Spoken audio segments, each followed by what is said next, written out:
vamos dar início ao nosso webinar, né? Eu gostaria de, em nome da Sobrice, agradecer a todos vocês que se dispuseram aí a compartilhar a experiência de vocês, os conhecimentos adquiridos aí, e é um momento assim, interessante para a gente estar discutindo sobre esse tipo de tratamento, né? Gostaria também de agradecer a todos que contribuíram. A Sobrice, ela faz um webinar solidário, né? A gente faz algumas ações aí. Esse final de semana teve uma ação em São Luís do Maranhão e foi arrecadado aí 420 cestas básicas, em torno de 3 toneladas de alimentos. Esses alimentos eles foram doados para famílias que vivem em situação de extrema pobreza, aí, com a renda de R$ 89 mensais.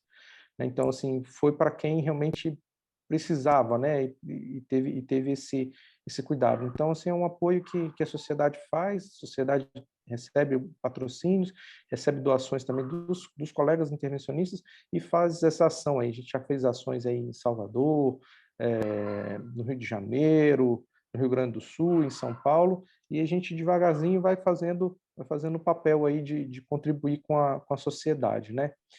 E eu gostaria de agradecer aos nossos colaboradores nesse empenho. E agradecer a todos vocês novamente. Bom, esse é um tema que é o dia a dia aí, praticamente, do radiologista intervencionista, né? E eu gostaria de convidar o Dr. Diogo Bugano. Dr. Diogo Bugano é médico oncologista clínico do Centro de Oncologia do Hospital Israelita Albert Einstein, médico especialista de tumor do trato gastrointestinal dessa instituição e coordenador do Serviço de Oncologia do Hospital Municipal Vila Santa Catarina. Dr. Diogo é um grande amigo da sociedade, compartilhou com a gente algumas experiências aí, até dentro da ANS.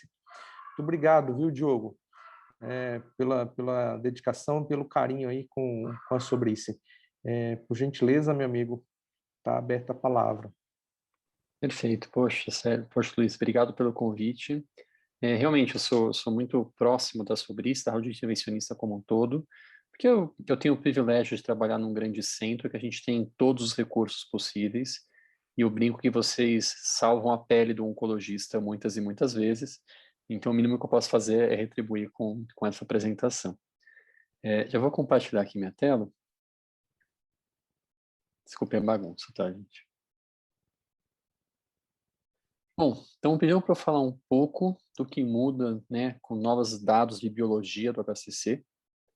E acho que o que motiva essa palestra é algo tipo assim. A gente, durante 10 anos, só tinha um remédio para tratar CHC, que era o sorafenib. E a gente, nos últimos 5 anos, teve a aprovação de vários e vários medicamentos. E você, com um pouco de exercício, você pode pensar em fluxos ou protocolos de tratamento, mais ou menos como eu escrevi aqui, como a primeira, segunda e terceira linha, usando só as drogas aprovadas no Brasil. Tem outras coisas em outros países, mas isso aqui, então, no Brasil, em teoria, você conseguiria fazer 3 linhas de tratamento sistêmico para o seu CHC, seguindo a indicação de bula, que é uma coisa surpreendente hoje em dia, tá? Mas a gente sabe que, infelizmente, isso não é o que acontece na prática.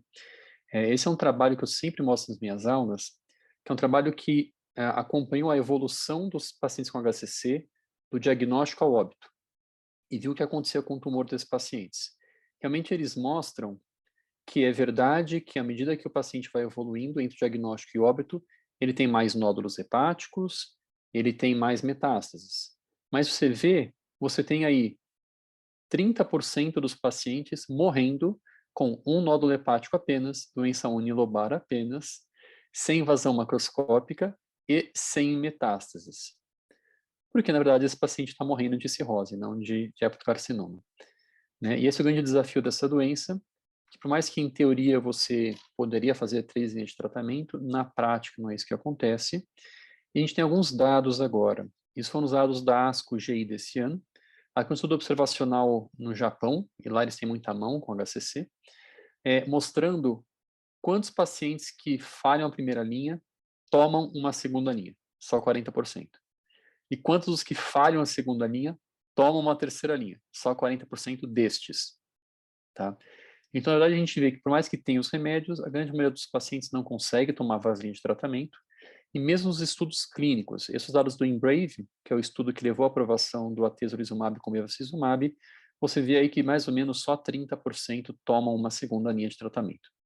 Então, por mais que a gente tenha essas linhas todas, a gente, na maioria das vezes, vai ter uma oportunidade só para tratar esses pacientes, e daí que fica o desafio, qual daquelas opções todas que eu mostrei para vocês a gente vai escolher, já que eu só vou ter uma chance de tratar o paciente, tá? A gente até recentemente tentava usar dados clínicos para isso. Isso aqui é uma meta-análise que comparou os vários TKIs entre si e tentou ver sobre grupos de pacientes que um TKI é melhor do que outro. Vocês veem aqui, nesse azul mais escuro, o lenvatinib, e realmente parece ser o TKI antiogênico mais forte, e nas todas as populações parece ser a melhor opção. Mas olha que interessante, quando você olha para pacientes com hepatite com vírus B, você não tem, em nenhuma situação, o sorafenib como sendo uma melhor opção em primeira linha. Quando você olha para o vírus C, você tem aqui um equilíbrio de lenvatinib e sorafenib, aqui em laranja e azul claro.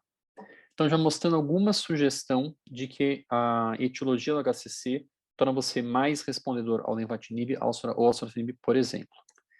E quando a gente fala de imunoterapia, eu já falei para vocês os dados do Embrave, é uma nova aprovação, é um tratamento bastante ativo. A gente começa a ver análise de subgrupos de que, na esteatohepatite não alcoólica, você tem menos eficácia da imunoterapia. E aqui foi uma publicação da Nature desse ano, que comparou alguns trabalhos publicados, alguns dados de laboratório e alguns bancos de dados de pacientes, mostrando que imunoterapia com anti-PD1 e anti-PDL1 isolado, sem combinações, na verdade é muito pior em pacientes com NASH do que nos demais pacientes. E quando você vai ver a explicação molecular para isso, lembre-se que o NASH é uma doença inflamatória. Então, na fisiopatologia, você está recrutando mais e mais linfócitos, mantendo um status de pró-inflamatório. E o que acontece, ele tem esse fenótipo aqui, que eles chamam que é os tumores com ativação imune, porém com ativação imune exaurida. Então, aqueles linfócitos gastaram toda a sua força, gastaram toda a sua ativação para causar o NASH e não tem mais atividade para matar o tumor depois. Isso se manifesta como bastante expressão de TGF-beta e um padrão de transição epitélio-mesenquimal. Né? Então, clinicamente, a gente pararia por aqui. A gente diria, olha, todas as drogas funcionam, talvez evite o sorafenib no paciente com vírus B, talvez evite imunoterapia isolada no paciente com NASH. A gente pararia por aí.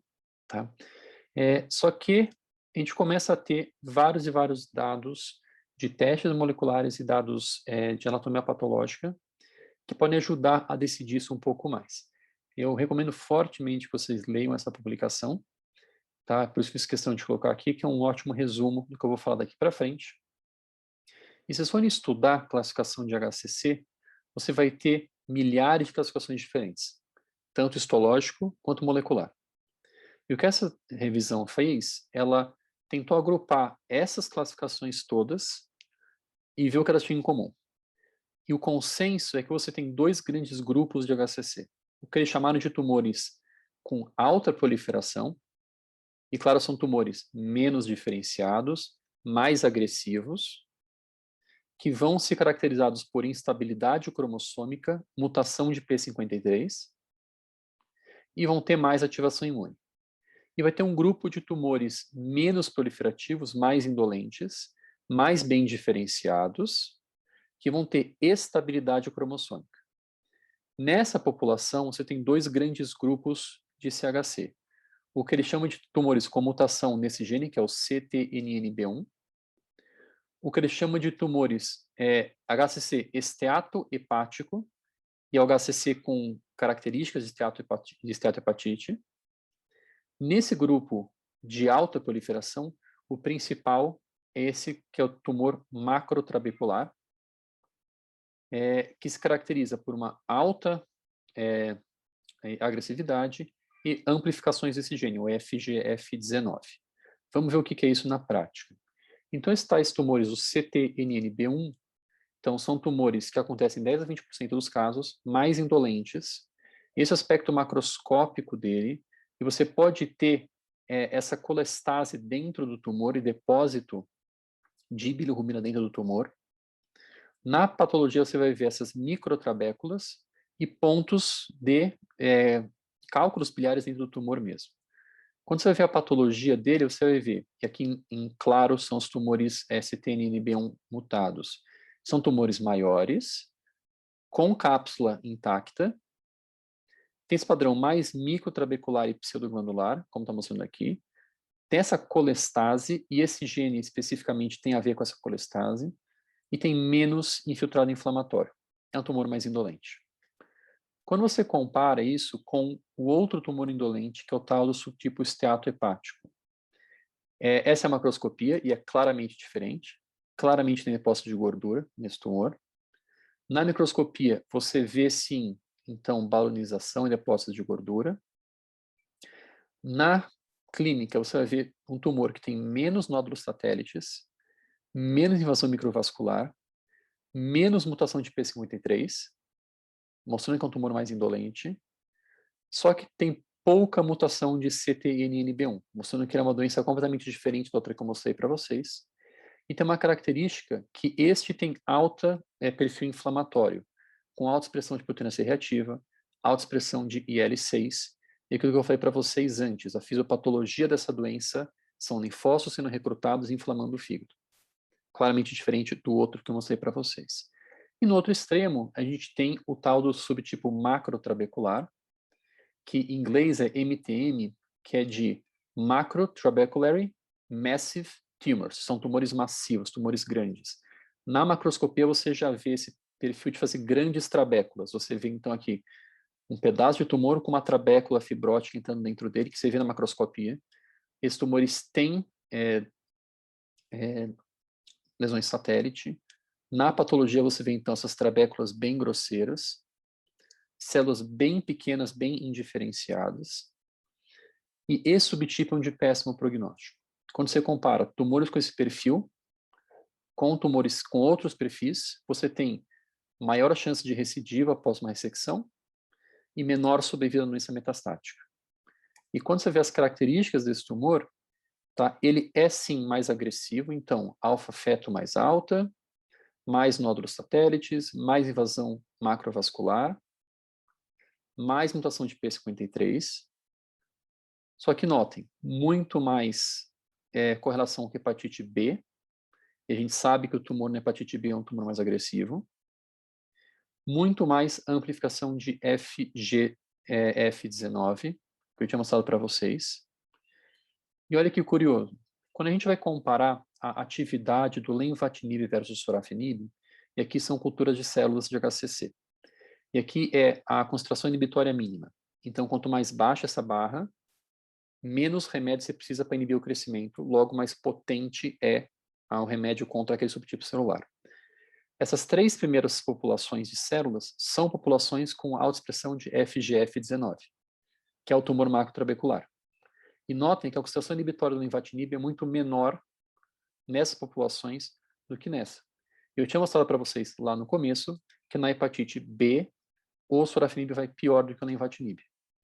Então, tudo está apontando para esse fenótipo, que é o macrotrabecular, tem amplificação de FGF19 e vai mal com sorafenib, vai melhor com lenvatinib e outras drogas. E para acabar a aula, eu tenho que deixar uma provocação. Tá? Esse é um slide que eu já usei em aulas minhas e acho que os outros colegas oncologistas também já usaram, que é quando a gente falava de tratamento sistêmico de câncer de pulmão. E houve uma época que a gente falava, olha, câncer de pulmão, não pequenas células, você tem 4 esquemas de quimioterapia, são os doublets de platina, os 4 são equivalentes entre si, e você vai escolher entre um e outro de acordo com o perfil de toxicidade, e o prognóstico é muito ruim. Isso a gente ensinava isso para as pessoas, eu dei essa aula. Acho que a Inês também deve ter dado. E hoje em dia, esse é o guideline do NCCN para manejo de câncer de pulmão. O NCCN recomenda que você teste todos esses biomarcadores individuais, e para cada um desses biomarcadores você vai ter um tratamento específico e altamente eficaz. E com isso, hoje em dia, a sobrevida do câncer de pulmão pulou de 6 meses para 3 a 5 anos, que é uma coisa surpreendente. Isso eu queria falar. Vamos ver as próximas aulas agora. Diogo, muito obrigado, viu? Pessoal, tem o chat aberto aí. Quem quiser fazer alguma pergunta, quem quiser fazer alguma contribuição, tá aberto, tá? Tá à vontade. Aqui é uma coisa mais informal. Aqui a gente vai batendo papo e vamos levar aí adiante, tá bem? É, eu gostaria de convidar agora o Dr. Heber Salvador. O Dr. Heber Salvador, ele é cirurgião oncológico do Hospital C. Camargo Cancer Center. Dr. Heber também é vice-presidente da Sociedade Brasileira de Cirurgia Oncológica, também é um grande parceiro aí da Sobrice, está conosco aí em quase todos os eventos, né, Heber? Obrigado pela parceria aí, pelas experiências aí que a gente vem trocando durante esses anos aí, viu? Por gentileza, meus amigos, fique à vontade para prosseguir com sua apresentação. Obrigado, Luiz. Obrigado pelo convite. Obrigado e parabéns a Sobrice pela iniciativa, né, nessa profusão de eventos online. A gente vê um evento com essa iniciativa de vocês. Eu tenho acompanhado aí também, conversando com vários colegas e achei isso extremamente pertinente. Pertinente e provocativo, como o tema que você colocou hoje. Acho que aonde não há o dado estabelecido, aonde não há a mudança de conduta pronta num guideline, cabe essa discussão de como a gente pode ou não levar em consideração esses dados do comportamento biológico do HCC na tomada de decisão para cada uma das nossas áreas. O Diogo falou muito bem sobre essa tomada de decisão e os desafios que o oncologista tem na definição do tratamento sistêmico. Eu vou falar, então, para o tratamento cirúrgico e a Fernanda vai seguir, então, com o tratamento minimamente invasivo, percutâneo ou endovascular. Então, acho que fica muito completa essa discussão. Eu vou compartilhar minha tela, então, com vocês. Só me confirma se vocês estão vendo aí a apresentação, tá tudo ok? Estamos sim, Bom, Heber. então, eu vou falar sobre o mesmo tema que o Diogo falou, sobre como a biologia é motivadora para a tomada de decisão cirúrgica no manejo do hepatocarcinoma. Eu poderia reescrever o título como a biologia não tem sido levada em consideração para a tomada de decisão cirúrgica, infelizmente. Esses são os meus conflitos de interesse, mas eles não estão relacionados com essa apresentação. E como vocês sabem, a cirurgia ela tem duas visões, o emprego da cirurgia para HCC tem duas visões distintas entre os guidelines ocidentais e os guidelines orientais para o manejo do hepatocarcinoma. Se a gente considera o guideline mais usado no mundo, especialmente no Ocidente, que é o BCLC, a cirurgia está reservada para os estadios muito precoces ou precoces, em lesões solitárias, e em pacientes que sejam candidatos ótimos à ressecção. Esses pacientes seriam, então, aqueles com função hepática preservada, tanto pela classificação do Child quanto para o MELD, com bilirrubina normal, tumores únicos menores do que 5 centímetros, sem hipertensão portal e sem invasão micro ou macrovascular, no que pesa a nossa dificuldade de estabelecer isso antes da análise do anátomo patológico. Se a gente pegar esse subgrupo de pacientes, a sobrevida em 5 anos varia, mas gira em torno de 50%. Ela está mais comprometida pela evolução da cirrose e pela chance de recorrência do tumor em pacientes cirróticos, mas a gente só oferece cirurgia nessa situação para 10% dos pacientes com hepatocarcinoma. Quando a gente vai para os guidelines do Oriente, a gente vê que, de forma um pouco diferente, mas considerando especialmente a situação de tumores maiores do que 5 centímetros, inclusive tumores multinodulares e tumores com acometimento macrovascular, tanto os guidelines coreanos, quanto o guideline japonês, quanto o guideline Ásia-Pacífico, consideram a possibilidade de ampliar essas indicações de ressecção para aqueles casos onde uma cirurgia R0 é factível e a função hepática residual seja suficiente, ou seja, um manejo que olha mais para a possibilidade técnica de fazer uma ressecção R0 com função hepática residual e isso baseado em nenhum estudo prospectivo randomizado, mas em séries uni- ou multi-institucionais que mostram benefício de ressecção do hepatocarcinoma para além daqueles critérios que o BCLC estabeleceu. A gente tem dados disso para a literatura ocidental, essa é uma série publicada na Annals of Surgical Oncology de 2019, uma série que arregimentou pacientes basicamente americanos e europeus, analisando então o papel da ressecção para a situação do BCLC-A1, que são aqueles casos com tumores maiores do que 5 centímetros, e para os pacientes com doença multinodular, o estadio intermediário do BCLC. E aí, essa série demonstrou que sim, a carga tumoral é um fator prognóstico, ou seja, os pacientes com estadio super precoce, estadio precoce, vão melhor do que o estadio, por exemplo, intermediário, ou melhor dizendo, que o estadio precoce com tumores maiores do que 3 centímetros, mas quando o tumor tem mais do que 5 centímetros ou quando ele tem uma doença multinodular, não parece haver diferença em relação a esse prognóstico, e ambas as situações sobrevidas bastante interessantes são relatadas, incluindo a ressecção como opção de tratamento. Quando a gente vai para o Oriente, a gente tem o avanço em cima dessa situação de indicação, tanto no que diz respeito à ressecção com invasão vascular, então, demonstrando que a ressecção hepática, mesmo na presença de invasão macrovascular, a depender de algumas classificações, que eu não vou me ater a detalhes na apresentação, produz um resultado de sobrevida melhor do que aqueles pacientes que não recebem a ressecção e recebem qualquer outro tipo de tratamento. E esse resultado é ainda melhor quando essa invasão macrovascular diz respeito à veia suprahepática e não aos ramos portais, e aí é uma série de mecanismos fisiopatológicos envolvidos nisso.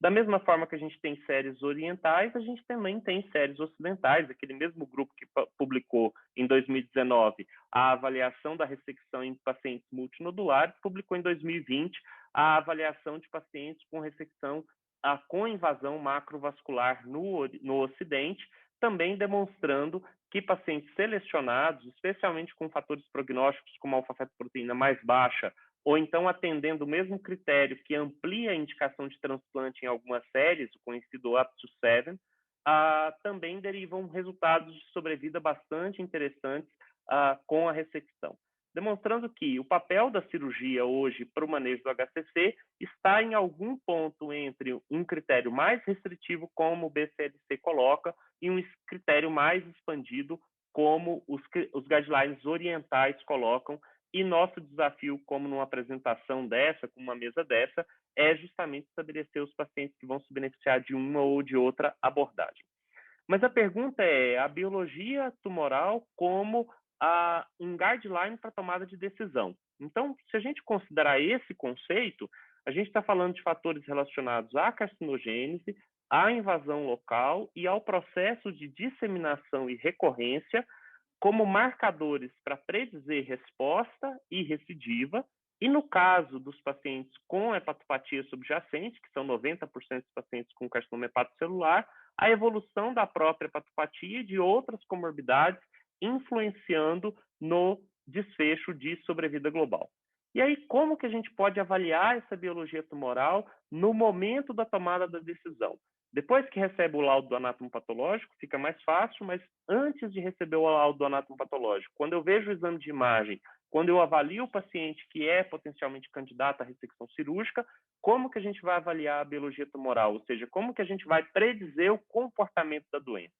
Isso está relacionado a estadiamento pré-operatório e vários fatores como tamanho, questionável, multicentricidade e invasão macrovascular, os níveis de alfa-fetoproteína, todos os outros marcadores séricos não se estabeleceram frente à simplicidade ou acesso à alfa-fetoproteína, a reserva funcional hepática, e eu acrescentaria aqui um termo provocador, que é o tempo.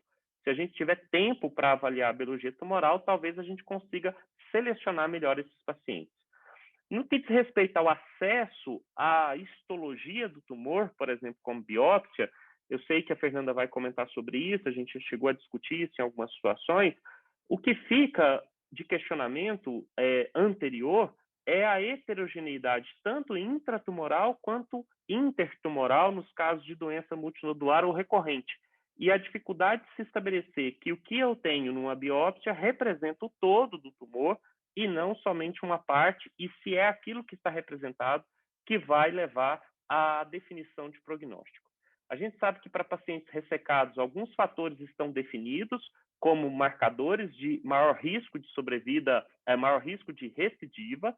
O tamanho, para aqueles tumores acima de 5 centímetros, parece que não influencia tanto, para baixo de 5 centímetros isso influencia, isso é o que está definido no BCLC, inclusive, mas em análise multivariada de pacientes ressecados, o tamanho não se estabelece, fica o nível de alfa-fetoproteína, necessidade de transfusão intraoperatória, grau de diferenciação, invasão microvascular, presença de lesão satélite ou presença de cirrose.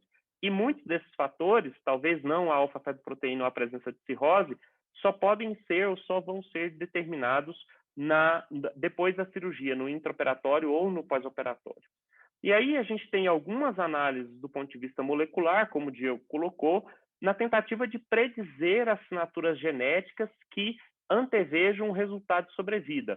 Esse é um estudo bastante interessante também, recomendo que leiam, publicado essa primeira coorte na Gastroenterology de 2013, com uma assinatura gênica de 5 genes preditores de sobrevida livre de recorrência, validado tanto na coorte inicial quanto na coorte de validação. Esse mesmo grupo mostrou que essa assinatura gênica é capaz de predizer a chance de recorrência com outras opções de tratamento, inclusive tratamento percutâneo e os tratamentos não curativos, incluindo o tratamento sistêmico. O grande problema é que a maior parte dessas informações prognósticas só são conhecidas após a cirurgia. Então, na prática, se o paciente é elegível para ressecção, BCLC 0A ou A1, até 5 centímetros, ele vai para a cirurgia. Há discussão sobre o papel do transplante a depender do nível de hipertensão portal ou de outras características, mas os níveis de alfa-fetoproteína não contraindicam o procedimento cirúrgico, e aqueles candidatos à ressecção por critérios expandidos, há um racional para a terapia pré-operatória, mas não tem estudo clínico randomizado nesse sentido. Então, o papel da quimioembolização ou da radioembolização em lesões maiores do que 5 centímetros, hoje estabelecidos como estratégia para ressecções alargadas, ou seja, como oferecer a possibilidade de ressecção para tumores maiores, um papel importante da embolização sequencial, arterial e venosa e portal, para provocar hipertrofia e dar tempo para o fígado crescer, para permitir a ressecção. A quimioembolização e a radioembolização em invasão macrovascular são tópicos em aberto, em discussão, que a gente tem utilizado mediante a discussão multidisciplinar, e levar esses pacientes à cirurgia quando ela se torna tecnicamente factível. Mas na prática o que a gente tem é isso aqui. Paciente de 69 anos, investigando uma outra causa, achou uma massa hepática e diagnosticou hepatite B, que não tinha diagnóstico prévio, já numa fase crônica. Uma massa grande com sinais de invasão de veia suprahepática, invasão macrovascular na ressonância alfa-FET 400. A discussão, então, um paciente com hepatopatia crônica por vírus B compensado, Child A, MEL de 8, um outro tumor também em atividade, com hepatocarcinoma, com alfa-fetoproteína alta e invasão macrovascular, um BCLC-C com performance status bom. E aí, aonde a gente encaixa esse paciente nesses guidelines de tratamento? Como que a gente utiliza essas variáveis para definição de tratamento? A nossa discussão no Tumor Board foi de que esse paciente seria candidato à terapia loco-regional, com quimioembolização, embolização portal e cirurgia, com o controle paralelo do tumor de próstata e do vírus B. Então, ele foi para a quimioembolização, resposta parcial, uma reavaliação com queda importante da alfa-fetoproteína, uma volumetria do fígado residual remanescente insuficiente para a situação clínica dele. Esse paciente foi para a embolização portal, a embolização portal produziu a hipertrofia esperada, com fígado remanescente futuro de 44%, relação fígado remanescente futuro peso suficiente. Esse paciente foi para a ressecção com um anátomo patológico mostrando um tumor residual, a área total de 8,5 centímetros, mais 35% de células viáveis, necrose em 65% da área, a invasão vascular presente na área de necrose tumoral, com margens livres e, na verdade, um fígado ainda não cirrótico, um Metavir A1F3. O que a gente tem para oferecer nessa situação? Segmento, manter o tratamento do câncer de próstata, enfim, assim foi feito. Esse paciente, então, manteve-se livre de doença por 18 meses, até que ele recorre com lesões em adrenais. Então, ele fez aumento de nódulos em adrenais, foi biopsiado. Aqui a biópsia confirmou a metástase do hepatocarcinoma, a metástase em adrenais bilateralmente. E aí, o intervalo livre de doença de 18 meses, indicação de tratamento, começou em setembro de 2020 com primeira linha. O que a gente pode fazer de diferente numa situação como essa, em que todos os fatores que a gente conhece e que se traduzem numa potencial biologia tumoral desfavorável está presente? Como a gente poderia ter feito diferente ou que dados a gente poderia ter usado diferente? Será que alguma biópsia lá atrás poderia ter mudado o desfecho desse paciente ou levado a alguma indicação de primeira linha diferente dessa sequência que foi feita? Então, a conclusão que a gente tem é que fatores clínicos, laboratoriais e de imagem são úteis para predizer o comportamento biológico do HCC, ou seja, a gente tem até como entender a biologia do tumor, mas infelizmente esses fatores não são suficientes para a tomada de decisão no ponto em que a gente está na definição de conduta para pacientes candidatos à ressecção. Fatores anatomopatológicos e painéis genéticos somáticos são promissores, se mostram promissores, mas é uma informação tardia para tomada de decisão quando eu vejo a imagem, quando eu recebo o paciente no consultório, e por hora a multidisciplinaridade vai guiar essas condutas, na expectativa de que os trials de tratamento neoadjuvante ou adjuvante sejam guiados por esses fatores prognósticos que a gente mencionou. Então, obrigado, pessoal, é isso que eu queria apresentar sobre essa definição de conduta para a cirurgia, e vou estar disponível, então, para a discussão ao final. Weber, parabéns, cara. Muito obrigado pela sua contribuição. Novamente, eu coloco aqui para o pessoal, quem quiser fazer a contribuição, o chat está aberto, e aí depois nós vamos discutir e vamos abrir as perguntas aqui também, tá bom? Eu gostaria de convidar a doutora Maria Fernanda. Doutora Maria Fernanda, ela é radiologista intervencionista do AC Camargo Cancer Center. Ela também é médica de referência da rede Prevent Senior e coordenadora do programa de residência médica em radiologia e diagnóstico por imagem do AC Camargo. Doutora Maria Fernanda, por gentileza.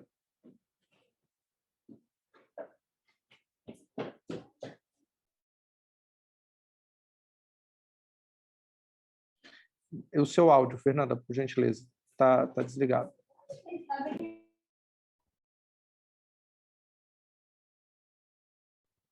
Minha tela está compartilhada? Sim, estamos vendo sua tela. Tá ótimo. Então, boa noite para todo mundo. Eu queria primeiro agradecer o convite para participar aqui desse webinar.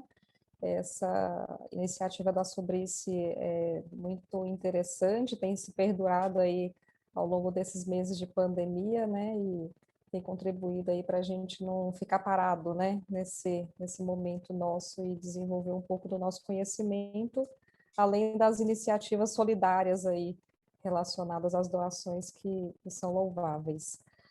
Então, me coube a discussão em relação ao papel da biópsia percutânea nesse cenário, né, em que a gente está considerando a biologia tumoral como uma motivadora para a tomada de decisão nos carcinomas hepatocelulares.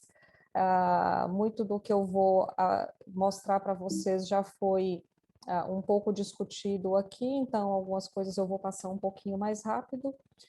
Mas para a gente pensar em relação ao papel da biópsia percutânea, eu vi que já tem até uma pergunta sobre a biópsia percutânea aí no chat. Para a gente pensar sobre a biópsia percutânea no cenário do HCC, a gente tem que discutir um pouquinho os aspectos relacionados ao diagnóstico não invasivo, que a gente tem um cenário muito favorável, né, para o hepatocarcinoma em vista de outras neoplasias malignas, e os aspectos relacionados ao diagnóstico invasivo em si. A gente sabe, né, que o hepatocarcinoma aí no seu processo de carcinogênese, ele vai ter uma evolução de padrão de vascularização que vai ser nossa principal ferramenta para fazer a distinção diagnóstica nos exames de imagem, né? Então, a gente consegue estabelecer com grande confiança hoje o diagnóstico do hepatocarcinoma através da observação dessas características, né? A gente sabe que o hepatocarcinoma, desde sua fase precoce, ele já começa a exibir esse padrão de aumento de suprimento sanguíneo por ramos não pareados da artéria hepática, né? Então, tem um realce arterial marcante, e ele sofre perda de tratos portais naquele tecido tumoral, o que produz o aspecto do washout nas fases portal ou de equilíbrio nos nossos estudos dinâmicos, né? E isso daqui traz para a gente, então, o tão conhecido padrão de realce característico do hepatocarcinoma, que é a única característica aceita para o diagnóstico não invasivo do hepatocarcinoma pelo guideline da Associação Europeia de Estudo do Fígado, né? Lembrando que o LIHADES e a Associação Americana aceita a valorização de outras características para favorecer o diagnóstico do hepatocarcinoma, que não só o padrão de realce característico, né? Então, vou citar aqui para vocês que a gente pode valorizar a presença do realce capsular, né? Como também um critério maior, e outros critérios menores, né? Que seriam a invasão vascular, a aparência de nódulo dentro de nódulo, a arquitetura em mosaico, a presença de gordura intralesional. Então, são todas características que favorecem muito o diagnóstico do hepatocarcinoma pelos exames de imagem, né? Então, a gente, em vista de um exame de imagem com um nódulo exibindo todas essas características, né, a gente já conseguiu mostrar em diversos estudos, né, que a presença do washout e de realce capsular tem uma alta especificidade e um valor preditivo positivo próximo de 100%, né, para o diagnóstico de hepatocarcinoma, o que traz para a gente realmente muita confiança para se estabelecer um diagnóstico não invasivo do hepatocarcinoma. A gente tem já vários estudos comparando os métodos, né, principalmente tomografia e ressonância. A gente sabe que a ressonância ela tem uma sensibilidade melhor em relação à tomografia, principalmente na detecção dos nódulos dos hepatocarcinomas menores do que 2 centímetros, e quando assim, a gente tem lesões acima de 2 centímetros, esses métodos eles são praticamente equivalentes em termos de sensibilidade.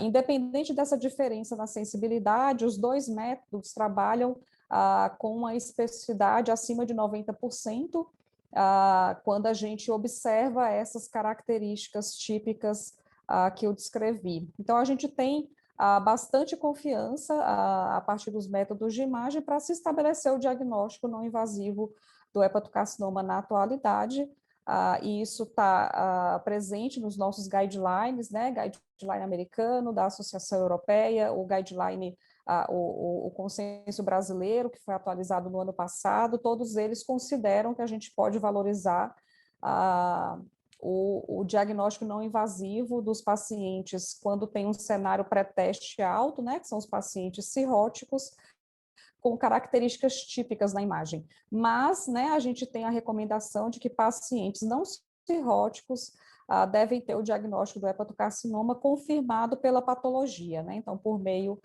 de biópsia na época do estadiamento e diagnóstico dele. Então, a gente trabalha aí com 2 cenários, né? Pacientes não cirróticos precisam, teoricamente, confirmar a histologia, e os pacientes que têm os achados de imagem típicos e um cenário pré-teste de alto risco, a gente pode ter confiança nos nossos achados de imagem e estabelecer esse diagnóstico e indicar um tratamento. Além disso, né, da questão de cenário cirrótico e não cirrótico, a gente também tem a indicação da biópsia, né, pelo guideline europeu, de se estabelecer o diagnóstico quando a gente não tem um achado típico nos exames de imagem, né? Então, se você realizou já 2 modalidades de imagem em nódulos acima de 1 centímetro e não observou nenhum achado típico, esse nódulo ele é suspeito e deve ser prosseguido a investigação com biópsia. Um pouquinho fazendo contraponto com a rotina diagnóstica do guideline europeu, o guideline americano, junto com o LIHADES, né, que é do Colégio Americano de Radiologia, propõe, então, a classificação do LIHADES e a gente consegue aplicar todos esses critérios maiores junto com critérios auxiliares, permitindo que a gente faça uma classificação de risco desses nódulos, nesses pacientes, e a gente consiga estabelecer o risco de hepatocarcinoma daquela lesão. Então, a gente vai basicamente ficar preocupado, né, com o paciente com LIRADS 3, LIRADS 4, o LIRADS 5, o LIRADS M e o LIRADS TIV, né? Então, o 3 seria o paciente que tem uma probabilidade intermediária de malignidade. Eu gosto de ressaltar isso daqui, porque a percepção que a gente tem na hora que a gente discute algum exame de imagem, que a gente deu um LIRADS 3, é de que muitos médicos ficam tranquilos com essa classificação, né? Acho que eles passam aquela ideia do BIRADS, de que o 3 é, na maioria das vezes, benigno, e tem essa confusão de conduta. Então, a gente tem que lembrar que o LIRADS 3 é uma probabilidade intermediária de malignidade. A gente tem quase 40% desses pacientes tendo uma neoplasia maligna nessa lesão, sendo a maioria delas hepatocarcinomas. No paciente com LIRADS 4, a gente tem uma frequência de 74% de hepatocarcinoma, então é uma frequência bastante alta, e no paciente com LIRADS 5, a gente tem aí uma frequência de 95% dessas lesões correspondendo a hepatocarcinomas, né, mais 3% seriam outras malignidades. Então, assim, é importante a gente raciocinar em termos desses percentuais, de modo a não ficar muito tranquilo quando a gente tem a classificação, principalmente do LIRADS 3, né? Eu estou chamando a atenção porque o 4 e o 5 a gente já tem estabelecido que tem que tomar alguma conduta, né? Então, o LIRADS, ele vai preconizar para a gente, né, essa classificação de risco, e a gente pode ter alguns cenários aí com indicação de biópsia, né? Então, no LIRADS 4, esse paciente deve ser submetido a uma abordagem multidisciplinar, e após discussão pode ser optado por realizar a biópsia e confirmar esse diagnóstico.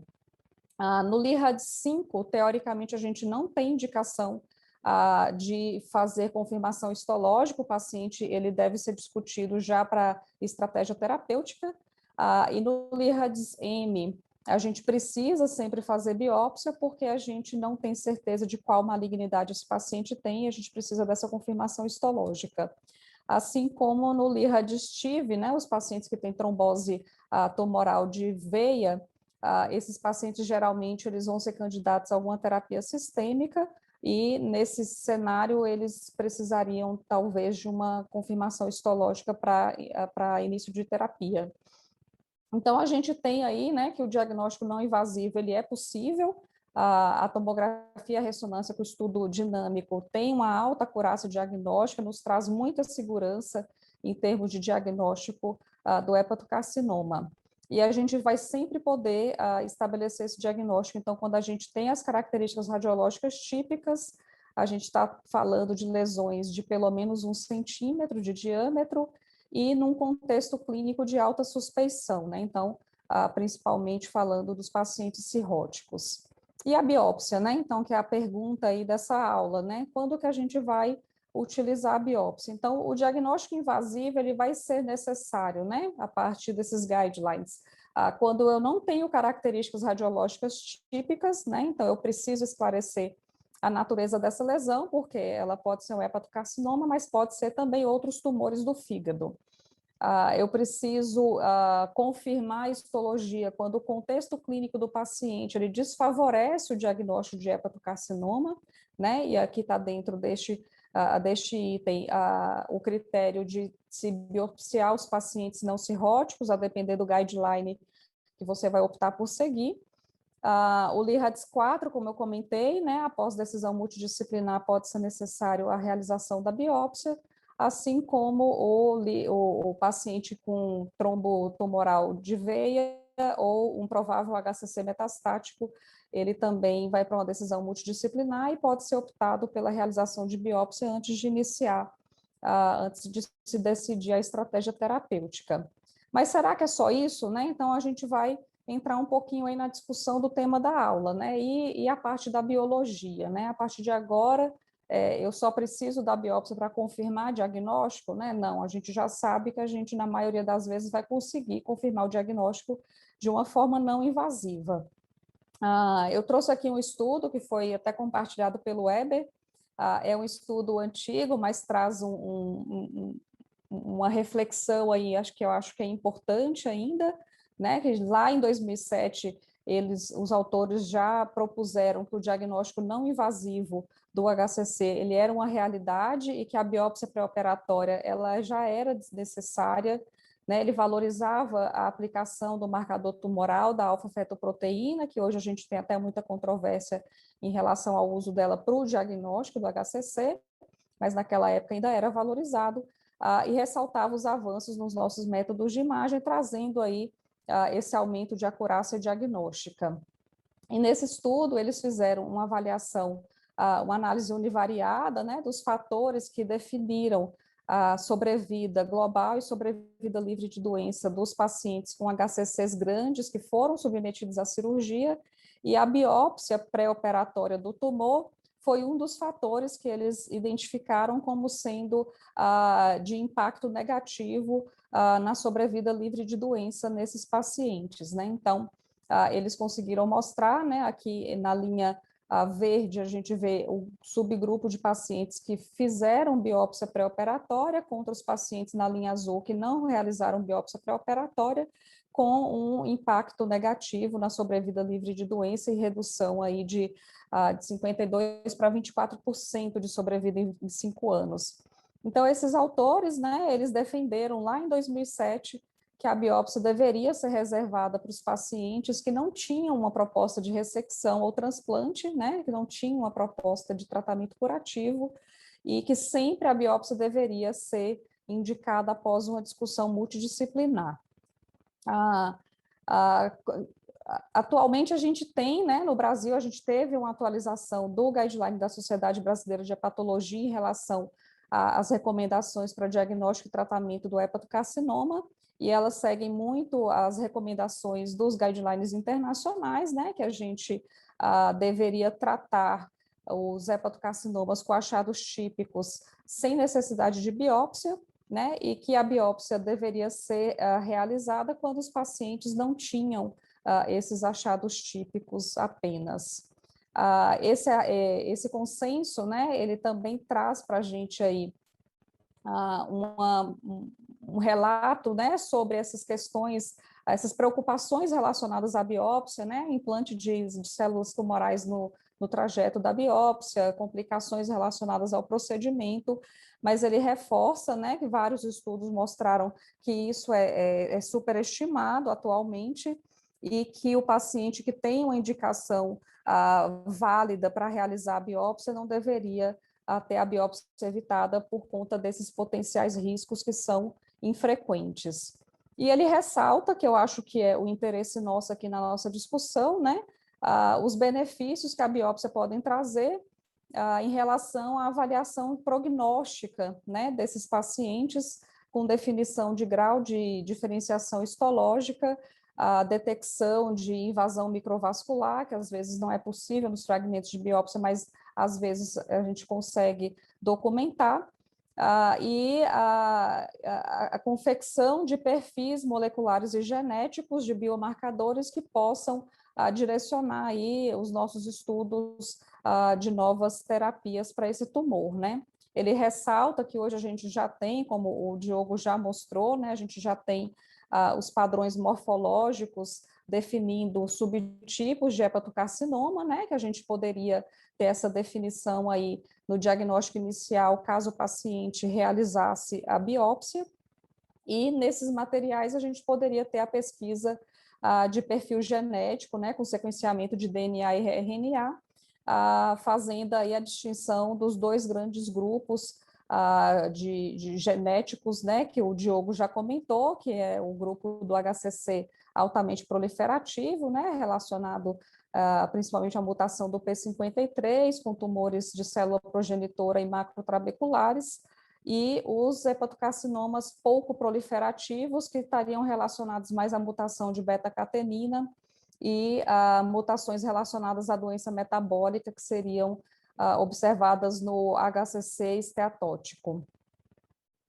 E ele traz, né, então, nesse consenso mesmo brasileiro, a gente tem essa reflexão, né, de que o diagnóstico preciso do hepatocarcinoma e do seu comportamento biológico poderá ser fundamental para a decisão terapêutica e prognóstica, né, isso está ainda no futuro, né, esse emprego da biópsia, desses conhecimentos que a biópsia pode nos trazer, pode garantir uma melhor seleção dos pacientes para transplante, e a escolha de modalidades terapêuticas de forma personalizada, né, entrando aí no cenário de medicina de precisão, de oncologia de precisão, como a gente tem já para outros diversos tipos de tumores malignos, né. A gente tem, eu trouxe esse artigo, eu acho que é o que mais se assemelha ao desafio da nossa discussão na aula de hoje, é um artigo de 2020, mostrando, né, o papel aí dos biomarcadores e da biópsia no carcinoma hepatocelular, e ele reforça muito, né, que a gente tem que lembrar que o LIRAD5 tem 95% de HCC nele, né, então a gente tem 5% de resultado falso positivo, né, em LIRAD5 pela avaliação da ressonância, então ele destaca que é um percentual pequeno, mas não é desprezível, então a biópsia ajudaria a gente a esclarecer quais tumores são esses, que não são HCC, ele reforça uma grande limitação, algo que a gente estava comentando antes de começar o webinar, né, que essa rotina que a gente tem atualmente de tratar o HCC sem biopsiar trouxe uma limitação no conhecimento do perfil molecular do hepatocarcinoma, né, a gente tá atrasado em relação ao conhecimento do hepatocarcinoma em vista de outros tumores, e isso tem impactado negativamente no desenvolvimento de terapias-alvo, né? Então, ele defende muito o sequenciamento genético para avaliação dessas mutações que são observadas no HCC, né? Ele reforça, como o Diogo mostrou, que a gente tem mutações que são mais frequentes em certas doenças hepáticas de base, né? Então, a doença hepática que causou a cirrose, que causou o hepatocarcinoma, geralmente ela se acompanha de mutações genéticas específicas, esses perfis genéticos podem trazer aí a identificação, então, desses subgrupos prognósticos, que a gente já tem começado a observar, né, em termos de histologia pouco diferenciada, quais são associados a alfa-fetoproteína elevada e pior prognóstico, e outro subgrupo que teria uma histologia mais bem diferenciada e um melhor prognóstico. Mas a aplicação disso ainda na definição de resposta terapêutica, né, o que isso vai impactar na resposta entre um medicamento e outro ainda está pouco estabelecido, né? Então, ele coloca que a caracterização molecular ela pode ajudar a guiar, né, a definição de terapia, principalmente com o desenvolvimento de novas terapias sistêmicas para o hepatocarcinoma, e os autores estimaram, né, que mais de 20% dos hepatocarcinomas ainda em fase precoce já exibem mutações que poderiam ser potenciais alvos de terapias com medicações já aprovadas pelo FDA. Né? Então, ele reforça muito, né, esse apelo de que a gente tem que começar a pensar em relação a estudar melhor a biologia do hepatocarcinoma, a realizar mais biópsia, principalmente num contexto de pesquisa, né? Ele reforça que o padrão molecular e mutacional dos hepatocarcinomas tem um potencial grande para definir e ajudar nas estratégias terapêuticas, mas que isso ainda não é uma realidade para o cenário de curto prazo nosso, né? E que a biópsia ela deveria ser colocada aí com maior protagonismo no ambiente de pesquisa, para a gente ter maior conhecimento da genética tumoral. Bom, para terminar, então, né, se a gente faz ou não biópsia, a gente avalia os prós e contras, né, então, a favor de realizar a biópsia, né, eu coloquei aqui que a gente teria a confirmação histológica daquele tumor, a gente teria o conhecimento do seu grau de diferenciação, a definição do seu subtipo morfológico e do seu perfil molecular, e teria a possibilidade de fazer estudos de mutações genéticas. Contra a realização rotineira da biópsia, né, a gente tem o papel aí dos exames de imagem, né, com alta acurácia, permitindo o diagnóstico não invasivo, então a biópsia não seria necessária basicamente para realizar diagnóstico. A biópsia ela tem alguns riscos em potencial que devem ser considerados. O Weber comentou sobre a heterogeneidade tumoral, né? Então a gente pode ter um erro de amostragem na biópsia, a gente pode obter no fragmento um componente menos diferenciado ou mais diferenciado, menos agressivo ou mais agressivo, ou até um componente benigno dentro de uma lesão maligna, trazendo aí uma taxa de falso negativo nas biópsias de até 30%, então a gente tem que considerar essa limitação da biópsia percutânea, que é uma biópsia por amostragem, e acho que o principal aqui, né, em relação ao tema de aplicação da biópsia para avaliação da biologia, é que atualmente a gente tem uma aplicabilidade limitada, né, do conhecimento do perfil molecular e genético daquele tumor na decisão terapêutica, com as opções que a gente tem atualmente disponíveis no arsenal de tratamento do hepatocarcinoma. Então, eu gostaria ainda de lembrar, né, que nesse cenário de avaliação de perfil molecular e de mutações genéticas, a gente tem um campo aí muito promissor com as biópsias líquidas, né, que talvez até substituam a necessidade da biópsia percutânea nesse objetivo específico de analisar o perfil genético e molecular dos HCCs, porque seria um cenário em que a gente teria essa possibilidade com uma avaliação não invasiva e que poderia ser, inclusive, feita de forma recorrente durante o tratamento do paciente. Era isso, muito obrigada. Eu também fico aí à disposição para nossa discussão.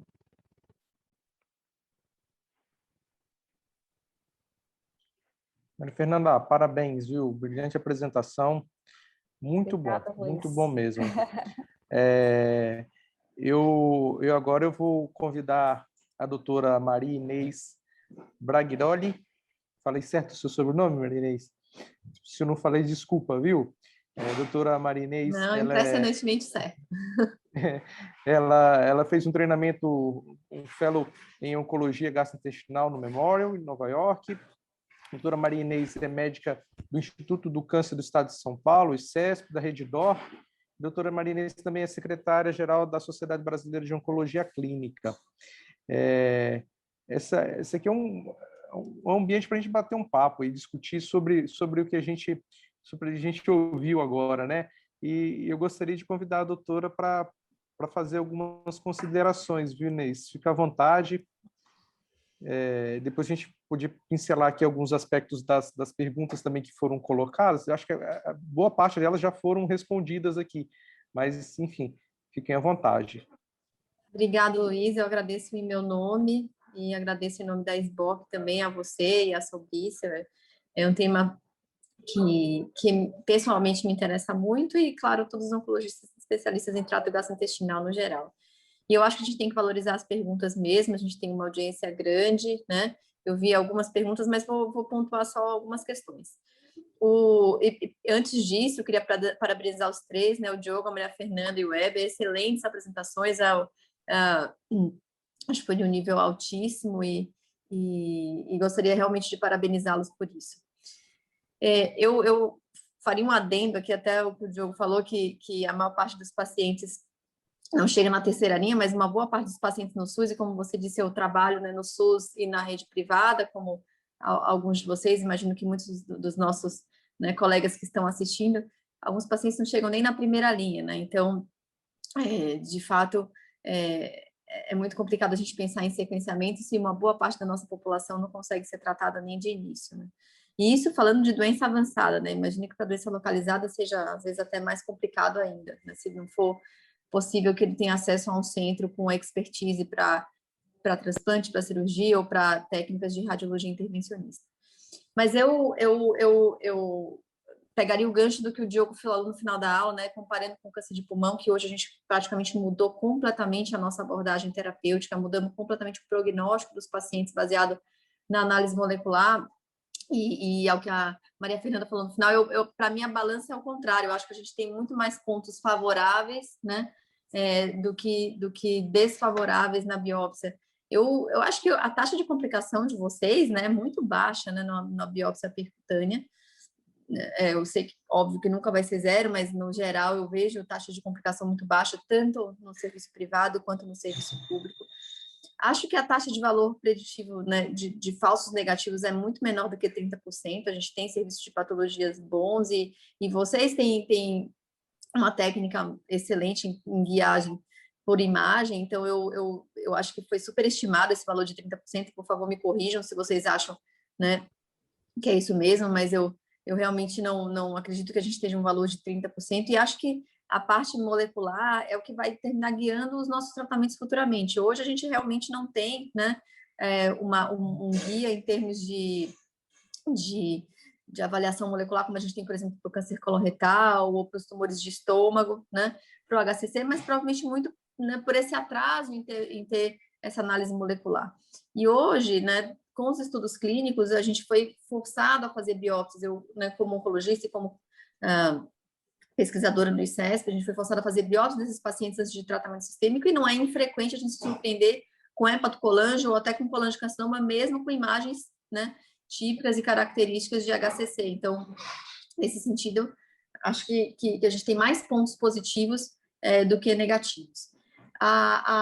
O uso da avaliação molecular, inclusive para a escolha de tratamento hoje, né, além da questão do nosso, né, conhecimento aí crescente nessa área, ainda é limitada pela disponibilidade, porque uma coisa é a parte histológica, né, e foi muito bem pontuado em todas as aulas, as histologias, diferenças histológicas, mas quando a gente vai falar da parte molecular, não é uma avaliação tão amplamente disponível, tem um custo alto ainda para ser, né, disponibilizada para todos os pacientes, seja via histológica, seja via biópsia líquida, né? Então, ainda assim, a gente teria dificuldade, por exemplo, no câncer gástrico a gente checa o HER2, né? Checa hoje a expressão do PDL1, isso é feito por imunistoquímica, é muito mais facilmente disponível do que, né, uma avaliação de mutações, né, por técnica de PCR, de biologia molecular. Então, isso já limita de toda forma, né?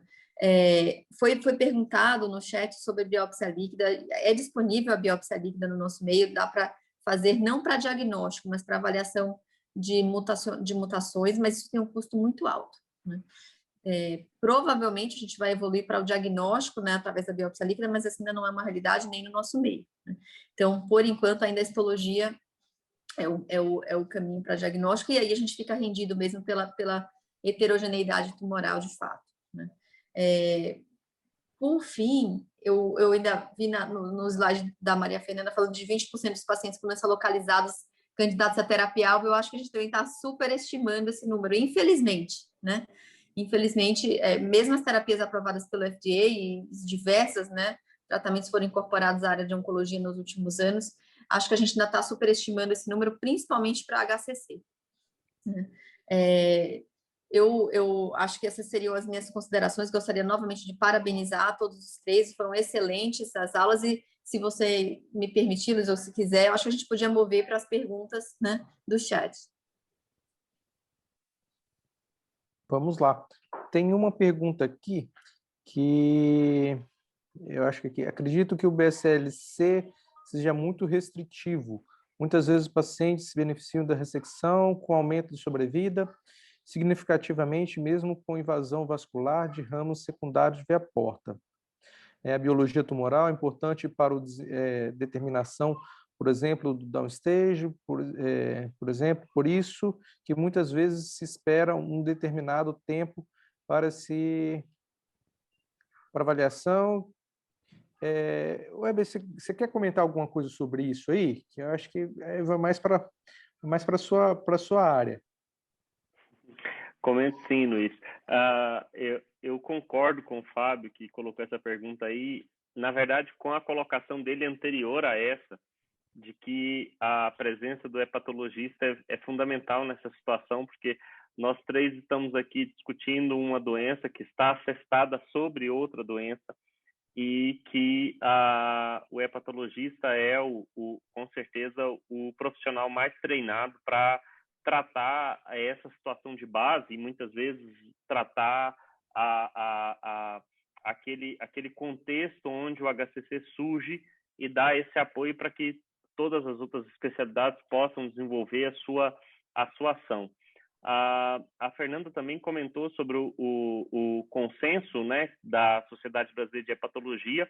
Eu acho que a gente já teve aí a criação de um grupo, então posso anunciar aqui que a SBCO, junto com a SBOC e a Sobrice e várias outras, eu acredito que todas as sociedades interessadas no tratamento do hepatocarcinoma estão preparando uma outra avaliação institucional e especialidade aí do HCC, porque não é só porque a gente tem opções de tratamento novas, mas porque, na verdade, a gente tem uma grande dificuldade em selecionar esses pacientes para as melhores terapias. No que diz respeito à pergunta, eu concordo, e foi por isso que eu coloquei na aula, o BCLC seleciona os melhores, né, para a cirurgia, e quando ele faz isso, ele restringe a indicação e priva muitos pacientes que se beneficiam da ressecção de receber esse tratamento. Isso, para a gente, é claro. Acho que alguns centros ocidentais seguem essa diretriz de ampliar a indicação cirúrgica. Isso está relacionado com a expertise desse time multidisciplinar.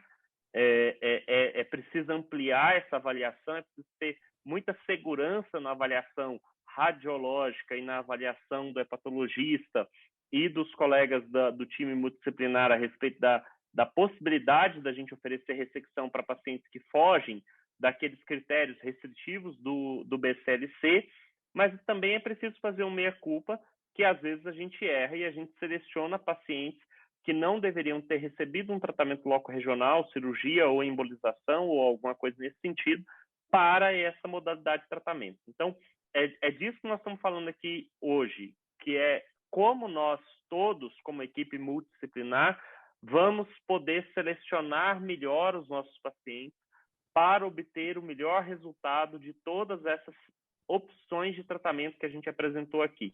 A gente tem opções percutâneas, endoarteriais, intraarteriais, tratamento sistêmico, a gente tem a cirurgia laparoscópica, por exemplo, que eu não cheguei a mencionar hoje, pode ser considerada a principal indicação para a ressecção do hepatocarcinoma por interferir menos na reserva funcional hepática e levar a menor morbidade pós-operatória. E a gente tem esse desafio posto na mesa.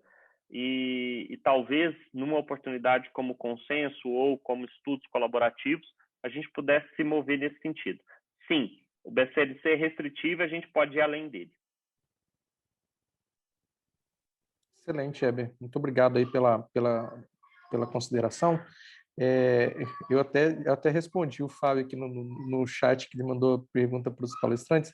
A gente havia feito um convite para um colega hepatologista para contribuir aqui conosco também, mas infelizmente muito próximo do evento ele declinou o convite e assim ficou meio difícil de conseguir compor com algum outro colega, mas assim a Sociedade Brasileira de Hepatologia é uma grande parceira da Sobrice. A gente já fez diversos trabalhos em conjuntos, tá? Então assim eles estão junto com a gente com certeza.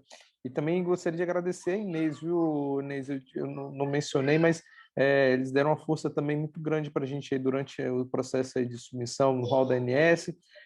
Muito obrigado aí pela valorosa contribuição, tá? Vamos lá. Alguém quer perguntar mais alguma coisa? Antes de ir para a próxima pergunta, fazer uma pergunta para a Maria Fernanda? Claro. Fernanda, eu fiquei curiosa com o estudo que você mostrou da biópsia como valor preditivo negativo, né, de pior sobrevida para esses pacientes. Será que era porque esses pacientes já não tinham uma imagem típica de início ou porque eles tiveram uma disseminação local? Você tem esses dados? Eu fiquei curiosa porque acho que hoje a forma com que vocês biopsiam os pacientes né, tida como segura, né, nesse sentido. Sim. Inês, esse estudo foi até o Weber que me mandou. Tem um viés aí de cirurgião na escolha dele. É um estudo antigo já, né, 2007, então a gente já avançou muito em termos de diagnóstico por imagem, né, nossas técnicas de imagem são outras do que a gente tinha disponível em 2007, e as nossas técnicas de biópsia também já melhoraram muito, né, a gente instituiu a rotina de se fazer biópsia com o sistema coaxial, que protege muito em relação à disseminação de células no trajeto da agulha, técnicas de embolização de trajeto de biópsia para evitar complicações hemorrágicas, a rotina de se fazer paracentese nos pacientes que têm ascite antes de se fazer a biópsia, porque a gente sabe que a ascite aumenta a incidência de complicação hemorrágica. Então, eu acho que de lá para cá, muito já se mudou em relação ao perfil de segurança do nosso procedimento, sim, eu concordo com você.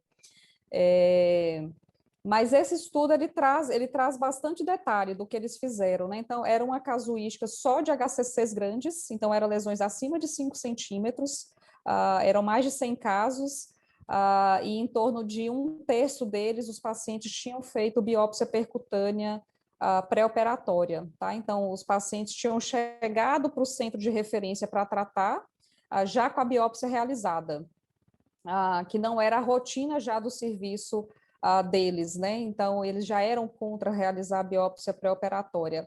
Mas eles tinham essa casuística de quase 1/3 dos pacientes terem tido, eram todos HCCs grandes, 1/3 com biópsia pré-operatória. E na análise univariada, eles acharam esse impacto negativo dos pacientes com né, que tinham biópsia, mostrando ali um P significativo para desfecho negativo e piora da sobrevida livre de doença desses pacientes. O que mais aconteceu nesses pacientes foi carcinomatose e surgimento de novos nódulos hepáticos no lobo do trajeto da biópsia. Tá? Então, ele relata, ele apresenta esses números, qual foi o percentual de recorrência, quais são os sítios de recorrência nesses pacientes, e é um dado que a gente tem que considerar, né? A gente sabe que existe a disseminação de trajeto, ela já é muito pouco valorizada por nós mesmos, né? Tem uma meta-análise recente de vários trabalhos que avaliaram isso, e a incidência hoje considerada de implante de trajeto de biópsia em HCC é de 2,7%, tá? Então, é uma meta-análise com vários estudos, foi publicada em 2019, com essa incidência de 2,7%. Então, eu acho que a gente realmente não deve considerar isso para limitar a aplicação da biópsia. A biópsia ela é considerada segura, ela traz vários benefícios. O que se questiona, né, e o que eu trouxe dos estudos, eu acho que nem é muito minha opinião, porque eu acho que a aplicação clínica dessa informação vai muito mais do oncologista, de saber o que ele tem disponível, e o que essa informação vai trazer para ele de opção de conduta, né? Mas na literatura a gente tem esse questionamento, né? Assim, se eu vou começar a fazer biópsia para todo mundo, essa informação do perfil molecular vai ter um impacto direto na seleção da terapia hoje, né, com as terapias que a gente tem disponíveis? Eu acho que isso que a gente tem que questionar. A gente já está nesse momento da oncologia, no cenário de HCC, como a gente já chegou com outros tumores, né, para um resultado de biópsia impactar na escolha do medicamento que vocês vão aplicar? Eu acho que se a gente não der esse primeiro passo, a gente não chega lá, né? Talvez o Diogo possa ter uma opinião diferente da minha, mas acho que a gente não der o passo de, Sim, claro, globalmente ter, né, a prática da biópsia, da análise, a gente não vai chegar no passo de usar isso para, né, para selecionar tratamento. Eu não sei quem levantou a mão primeiro, se foi o Weber ou foi o Diogo. acho que foi o Diogo, não sei. Mas deixa eu falar primeiro, Diogo, porque eu só vou comentar essa situação do artigo, depois eu passo para você rapidinho. É só para explicar que eu provoquei a Fernanda com esse artigo, porque eu encontrei um artigo que dizia que quem é biopsiado vai pior. Eu totalmente discordo com isso. Eu concordo com a opinião da Fernanda. A gente evoluiu nesse sentido e não está na biópsia, em definitivo, na segurança técnica, na qualidade, na expertise da realização da biópsia. um aumento de risco para complicação ou para disseminação tumoral. Eu concordo que isso é muito mais um viés da seleção do paciente que foi biopsiado e provavelmente um comportamento biológico mais agressivo do que, na verdade, pela realização da biópsia em si. E eu também concordo muito com a Fernanda no sentido de que, ok, eu estou disposto a mandar todos os pacientes candidatos à ressecção, especialmente aqueles onde eu estou forçando os limites clássicos da ressecção, para realizar uma biópsia, se você e o Diogo me disserem o que nós vamos fazer com essa biópsia.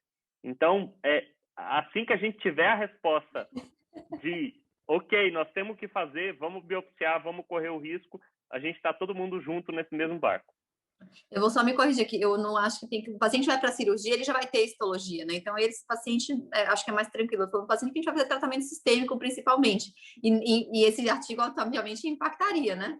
Porque você não quer que o paciente vá pior em nenhum momento, mesmo ele tendo uma doença avançada. Então, por isso que eu levantei a questão do artigo, até para a gente não passar uma visão diferente da nossa, né? Perfeito. Diogo. Só para completar essa discussão, então, realmente, hoje, nenhuma coisa que a gente acha na biópsia vai mudar a nossa conduta quanto ao tratamento sistêmico, com exceção daqueles casos que a Inês falou, que se descobre que não é HCC.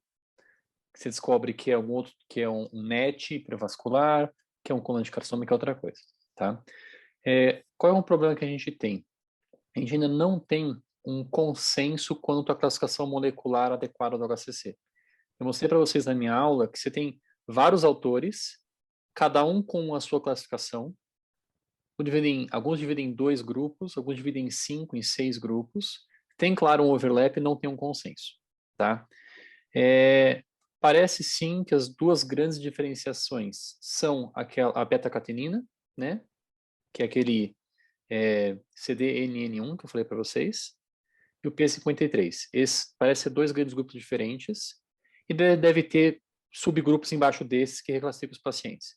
O problema é que esses 2 não são alvos targetable, não são alvos tratáveis com drogas-alvo hoje em dia, né?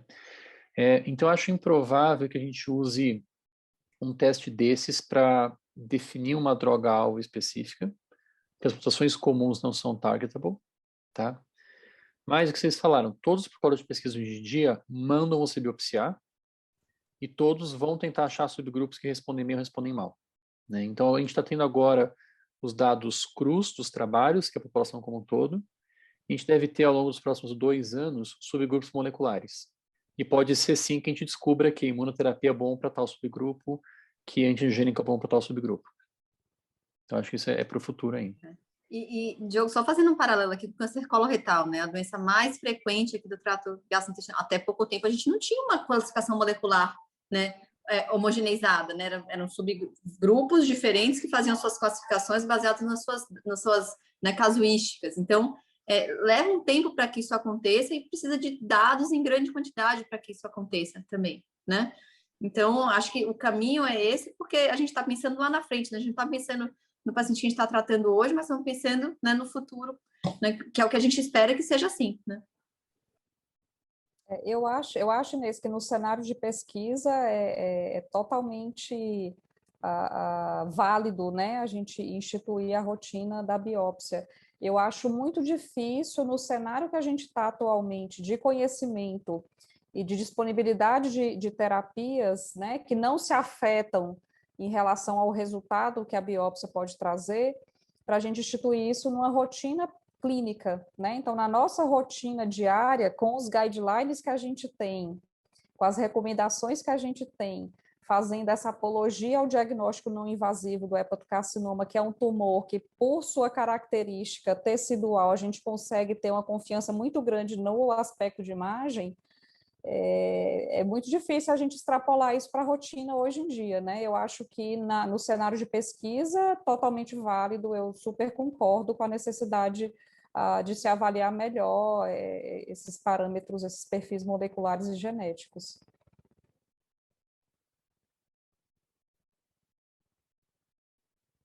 Perfeito, Maria Fernanda. Obrigado, viu? E aí, pessoal? O assunto foi bem legal, a discussão foi bem boa, né? Tem algumas perguntas aqui que foram respondidas, né? Eu não consegui chegar no final ainda, não. Tem um caso aqui, o Leandro colocou um caso aqui, paciente de 64 anos, mulher, hepatite C, cirrose com pequenas alterações de alfa-feto, bilirrubina, há 10 anos em acompanhamento em outro serviço, onde foi submetida à ablação por radiofrequência de 2 nódulos em 2017.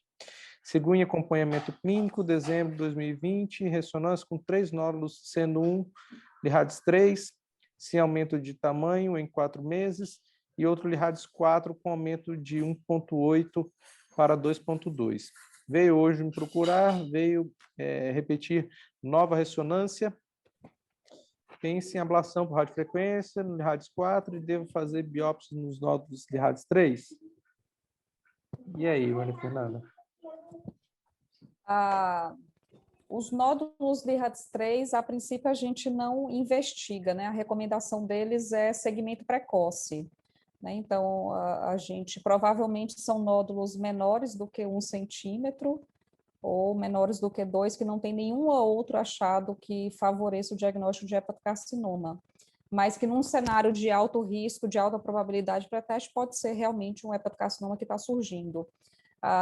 O que a gente defende, na verdade, o que o Lirades principalmente defende em relação ao segmento do Lirades 3, é que a gente sabe que um percentual desses nódulos é hepatocarcinoma, mas tipicamente são lesões pequenas e que se eu aguardar 4 meses, 6 meses para repetir uma imagem e documentar o crescimento desse nódulo ou a mudança de padrão de vascularização dele, de modo que ele atinja o critério de um Lirades 4 ou Lirades 5, não vai ter um impacto em termos de terapia para esse paciente nesse intervalo curto de observação. Então, a recomendação do Lirades 3 é mesmo de acompanhamento precoce, né? O que ele teria indicação, na verdade, de investigar e documentar antes de tratar é o Lirades 4, né? Porque, a princípio, a gente não está autorizado a tratar o Lirades 4 sem a confirmação. Não sei se o Weber quer comentar. Não, a minha dúvida é só se você biopsia e faz a ablação no mesmo procedimento. Pode ser uma prática, é possível, né? A gente pode fazer, a gente não tem costume, né, de biopsiar os HCCs, né? A gente faz a terapia ablativa sem biópsia, o que é diferente, por exemplo, dos tumores renais, né? Que a gente tem a rotina, né, a indicação de se biopsiar e, em seguida, fazer a ablação, porque a gente tem diferentes tipos de tumores com diferentes propostas terapêuticas e de segmento no caso das neoplasias renais, né? Então, a gente tem um impacto direto em termos de segmento e controle do paciente após uma terapia de rim, que a biópsia ela é importante para definir isso, em relação ao HCC, que teoricamente a gente não tem, né? Então, não existe a rotina hoje de se biopsiar antes da ablação. A gente segue essa rotina, né? Um Lirades 5, você vai para a terapia local, direto, sem confirmação histológica, né? O nosso guideline atual é esse. Muito obrigado, Maria Fernanda. Obrigado. Luiz, pessoal, tem uma outra pergunta acima, até acerca de sintomas, né? De segmento dos pacientes. Eu não vi. Pode ler, Maria Inês. Você fica à vontade. Eu não localizei a pergunta. Aqui, ó. Quais os sintomas iniciais para se ter um diagnóstico precoce? Qual a faixa de idade dos pacientes atingidos? E se seriam mais homens ou mulheres? É da Sindel Barbosa. Idealmente, acho que não ter sintomas, né? Porque o ideal é que a gente faça o diagnóstico numa fase muito precoce, imagino, né? O paciente cirrótico já tem uma recomendação aí de... Se a gente, né, tivesse o nosso colega hepatologista aqui, poderia até dizer melhor, mas a ideia é que os pacientes cirróticos façam um rastreamento regular, né, para HCC, de forma que a gente faça diagnóstico antes deles terem algum sintoma, mas numa doença já avançada, geralmente o paciente tem diagnóstico, né, baseado na localização, então ou é dor no abdômen, né, no hipocôndrio direito, ou é dor no local de uma metástase, né, geralmente, não sei se era essa a pergunta mesmo, se era esse intuito. Acaba que o grande rastreio desses pacientes acaba caindo dentro dos pacientes que têm hepatite, né? e aí esses pacientes que têm hepatite acabam sendo feita todas as políticas públicas, né, até o sistema público de saúde, são direcionadas em cima desses pacientes que têm inicialmente um fator de risco a mais aí para o paciente para desenvolver o carcinoma hepatocelular. Eu também não sei se é isso aí que ela queria Luiz, eu tenho uma pergunta que eu também vi aqui no chat, se você me permite, e eu queria perguntar isso para o Diogo também. Vontade. Que é uma pergunta da Amanda, que ela coloca uma pergunta do Dr. Diogo Bugano: na iminência de chegada de diferentes combos de imunoterapia e outros agentes em primeira linha na doença avançada, na sua opinião, qual o principal fator ou fatores que vão guiar a seleção de uma ou outra terapia? Doenças de base, características moleculares serão importantes nessa escolha? Eu queria emendar, Diogo, né, na pergunta dela, a perspectiva que você tem para a terapia neoadjuvante e adjuvante. Eu tenho acompanhado aí alguns dos estudos que estão recrutando, enfim, nesses dois cenários, e fiquei um pouco preocupado com a ausência justamente dessas características de seleção em alguns desses estudos. Então, queria ouvir da sua perspectiva, se a gente vai usar essa informação via biópsia, nos casos de tratamento de doença metastática, ou via anátomo patológico para definição de adjuvância, por exemplo. Perfeito. Bom, primeira parte da pergunta, então, como a gente seleciona tratamento de primeira linha? Lembra que eu falei que a gente muito provavelmente vai ter só uma linha de tratamento, né, nos seus pacientes. Então, a gente vai sempre, a tendência nossa é escolher aquele tratamento que é mais ativo, desde que não seja tóxico para o paciente, tá? Hoje em dia, no país, o que a gente tem aprovado de mais ativo é a combinação de atezolizumab com bevacizumab, tá? Eu honestamente acho que as outras alternativas, que são os TKIs, só devem ser usados se o paciente não tiver acesso ou se tiver uma contraindicação. E a principal contraindicação é sangramento e ou trombose recente, exigindo anticoagulação.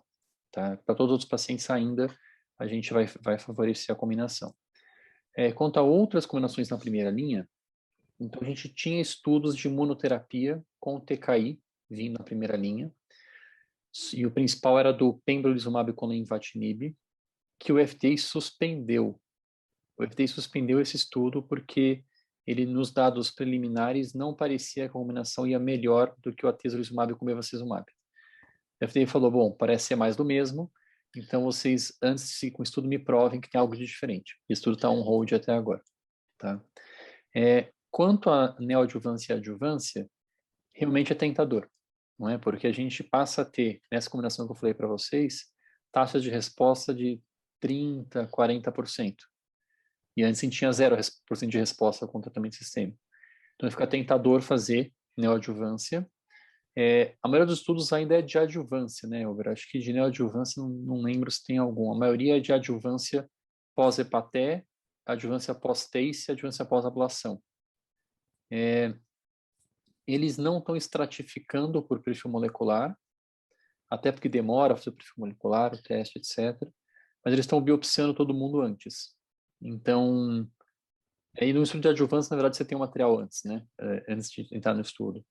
Então, a gente vai entrar naquela categoria que eu te falei de... o estudo vai ser publicado como um todo, características clínicas, ver quem vai bem, quem vai mal, e numa publicação posterior, essa análise de subgrupos. Acho que vai acontecer. E o comentário que sempre aparece aqui é... Bom, se eu usar uma combinação de imuno mais antiangiogênico para uma conversão para transplante, já que tem resposta boa, né? Isso é uma coisa tentadora, mas tem um problema logístico aí, né? Imagina você fez uma dose de imunoterápico com antiangiogênico, o paciente é listado para transplante e no dia seguinte dessa dose ele é chamado para transplante. Ele vai ser transplantado em vigência de imunoterapia antiangiogênico no corpo e não vai dar muito certo. Então, a logística teria que ser algo do tipo, uma vez que é listado, ele tem que parar o tratamento e talvez fazer outra ponte. Fazer uma quimioembolização, fazer uma ablação, alguma coisa, para poder esperar com segurança. Vai ser interessante como a gente vai achar organizar tudo isso. Posso comentar rapidinho, Diogo? Eu acho que, de fato, hoje a gente realmente consegue pensar em neoadjuvância, né? Porque até então a gente tinha tratamentos com taxas de resposta virtualmente zero.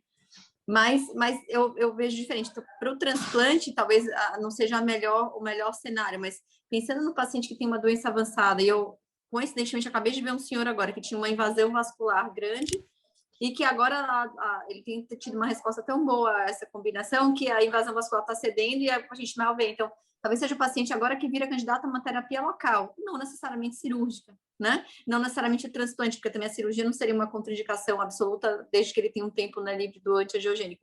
Então, acho que a gente começa a pensar nesse cenário, mas talvez, né, num paciente não tão precoce quanto o transplante, mas que o paciente que responde passa a ser candidato eventualmente a tratamentos locais, né? O que é muito interessante, coisas que a gente via muito raramente, né? Até então. Com certeza. Talvez não uma neoadjuvância formal, mas para uma terapia de conversão para trazer o paciente para terapia parcial, para uma ablação, alguma coisa. E complementando o que você falou do estudo de cirurgia, só as características, pelo menos os que a gente teve aberto, eles tentam selecionar os pacientes de mais alto risco. Então, o paciente que tinha invasão macrovascular, o paciente que tinha um tumor de maior tamanho, maior que 5 centímetros, esses eram os pacientes que eram operados, né? E, então, caracterizados como mais alto risco e que sim eram, então, randomizados para fazer um tratamento complementar à cirurgia ou não, ou o segmento que seria o habitual. Eu vejo muito comumente nessas discussões que também os oncologistas, os hepatologistas, entendem que o BCLC é muito restritivo para indicação cirúrgica e há um papel, além disso, para a indicação cirúrgica, para a terapia loco-regional como ponte para a indicação cirúrgica ou para o transplante. Os transplantadores discutem muito isso a respeito de como ampliar a indicação, e aí põe no outro ponto a balança a escassez de órgãos, né? E acho que a gente está aí na iminência de descortinar uma nova forma de selecionar esses pacientes. Pacientes como esse que eu apresentei, com tudo que a gente entende que é ruim, com alfa-feto alta, invasão macrovascular na imagem prévia, tumor de 8 centímetros, a gente sabe que ele não é metastático porque a gente não conseguiu ver a doença metastática. E se a gente tiver uma ferramenta para selecionar, a gente vai indicar mais, na verdade, tratamento loco-regional com maior probabilidade de beneficiar esses pacientes. É muito bom uma discussão como essa, a gente viu, foi excelente.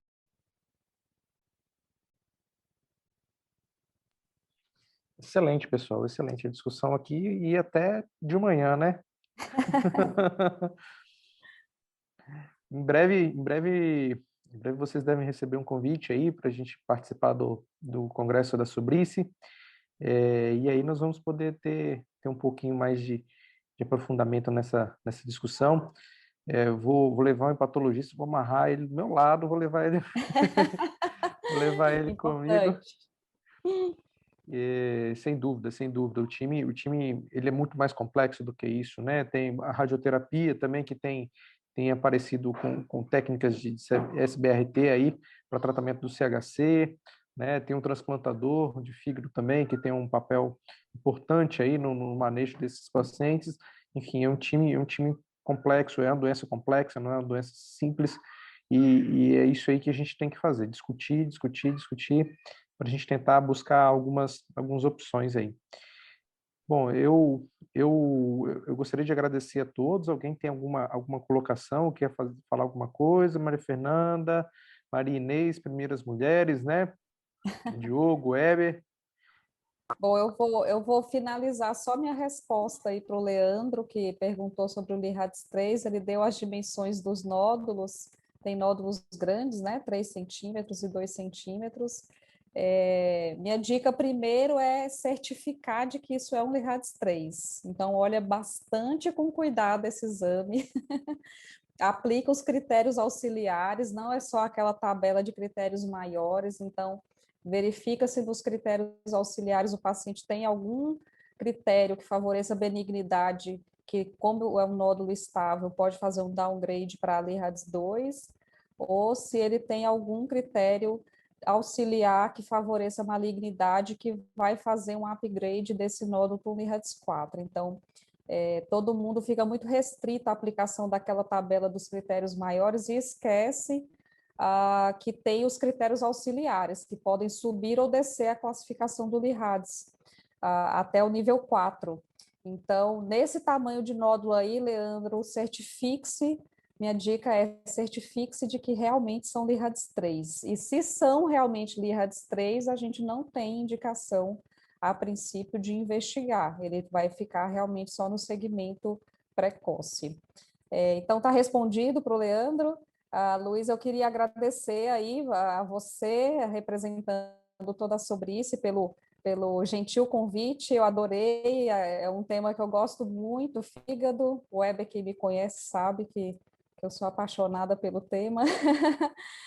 E eu gostei muito do título, né, dessa instigação aí da biologia. Eu acho que é o futuro da medicina, principalmente da oncologia, né? Eu acho que a gente tem que abrir os nossos olhos para isso, né? Eu acho que no futuro vai ser a nossa realidade realmente na conduta dos pacientes, tratar de forma personalizada, né, pela biologia do tumor daquele paciente. Então, eu acho que é muito oportuno, foi uma excelente escolha de tema, acho que vai ser um excelente assunto para a gente discutir no congresso, sim. E eu agradeço aí os colegas, aprendi muito com todos eles. Fernanda, a gente que agradece sua colaboração, viu? Uma excelente apresentação, excelentes colocações. Muito obrigado, viu? A gente que agradece. Inês, seu áudio está desativado. Seu áudio está desligado. Falei que ia fazer das suas palavras as minhas, agradecer também em meu nome, em nome da SBOC, e a vocês todos, parabenizar mais uma vez e agradecer a todos que estavam com a gente até agora também e contribuíram com seus casos ou suas questões para a gente discutir. Excelente. Doutor Diogo? Poxa, claro, estou muito feliz de estar aqui com todos os amigos meus, todas as pessoas que a gente sempre aprende muito quando interage no dia a dia. É uma coisa que eu me toquei agora, na verdade, a gente escolhe oncologia gastrointestinal, a gente escolhe porque ela era mais multiprofissional, mais interdisciplinar da oncologia. A gente sempre, todo caso, são escolhas multidisciplinares, envolve todas as especialidades, cirurgia, radiologia, intervencionista, patologia, etc. E o CHC era meio uma exceção, era meio um oncologista no final da linha, no outro canto, muitas vezes sem interação, e você tinha muitas vezes centros de excelência em CHC que tinham hepatologista, ou cirurgião de transplante, cirurgião de fígado, radiointervencionista, e não tinha oncologista, e mandava para o oncologista fora. Isso agora está claro que tem que mudar, né? O oncologista ele vai participar cada vez mais precocemente dessas interações, e a gente adora isso, tá? Então, contem conosco. Muito obrigado, Diogo. Parabéns Legal. Também pela apresentação, viu? Excelente. Excelente mesmo. Weber, você também é de casa aí, meu amigo? Literalmente estamos juntos, né, Luiz? Nas batalhas, inclusive, para levar o tratamento pela radiologia intervencionista, todas as informações e opções de tratamento também a todos os pacientes. Você sabe disso, do apoio da SBCO sobre isso nesse sentido. Eu vou fazer um gancho no que o Diogo falou, que quem escolhia oncologia gastrointestinal gostava de tratar aquilo que, infelizmente, tinha resultados piores, né?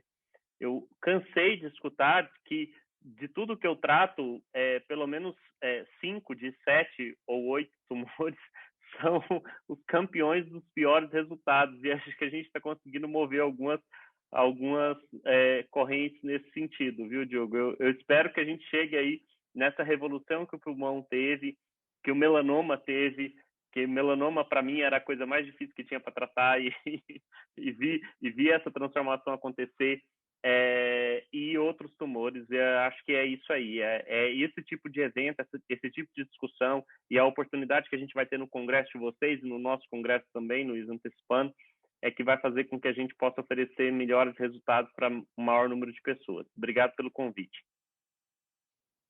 Weber, a gente que agradece, viu? Sua contribuição sempre muito valorosa, contribuição, parceria aí junto com a Sociedade Brasileira de Cirurgia Oncológica, de Oncologia Clínica, de Hepatologia também, da radioterapia, então todos que estão envolvidos nesse processo, a gente passa por um processo de inclusão, né, cara? E eu acho que é isso que a gente tem que motivar, né? Isso que é a energia que nos leva à frente, é tentar incluir, tentar disponibilizar tratamentos, disponibilizar benefícios para os nossos pacientes, né? O paciente com CHC é um paciente sofrido, um paciente que já tem uma doença de base, e quanto a gente puder aliviar esse sofrimento, eu acho que é o nosso papel, né?